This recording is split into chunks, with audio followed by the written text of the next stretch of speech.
আপনি এত বড় নেতা হলে, এতদিন ধরে বিজেপি সরকার কেন্দ্রে ক্ষমতায় রয়েছে, আজকে নেই নেই করে 12 বছর, আর আপনি বিজেপিতে গেছেন 2020 সালে। 2020 থেকে 26, 6 বছর, আমি 1 বছর কেটে দিচ্ছি, 5 বছর। 5 বছরে নন্দীগ্রামের জন্য কি এনেছে? কোনো পরিযায়ী শ্রমিক যদি বাইরে কাজ করতে গিয়ে বিপদের মুখে পড়েছে, তাকে তার সাহায্যটুকু একটা জনপ্রতিনিধি হিসেবে যতটুকু সাহায্য করা উচিত ততটুকু সাহায্যের হাতও বাড়ায়নি। ভীমচন্দ্র বারিক বলে একজন ভদ্রলোকের কথা আপনাদের সকলের মনে থাকবে, যাকে কেরালায় ধাক্কা দিয়ে মেরে ফেলা হয়েছিল।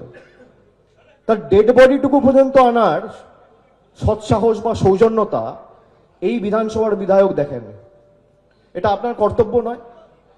তৃণমূলের প্রতিনিধিরা তার বাড়িতে গেছে, তার মৃতদেহকে কেরালা থেকে কলকাতা অবধি নিয়ে এসে নন্দীগ্রামে পৌঁছে দেওয়ার ব্যবস্থা তৃণমূল করেছে। যদিও তৃণমূল নন্দীগ্রামে যেতেনি, কিন্তু মানুষের পাশে দাঁড়ানোর প্রশ্ন যখনই উঠেছে, তৃণমূল ছাড়া মানুষ আর কাউকে পায়ওনি।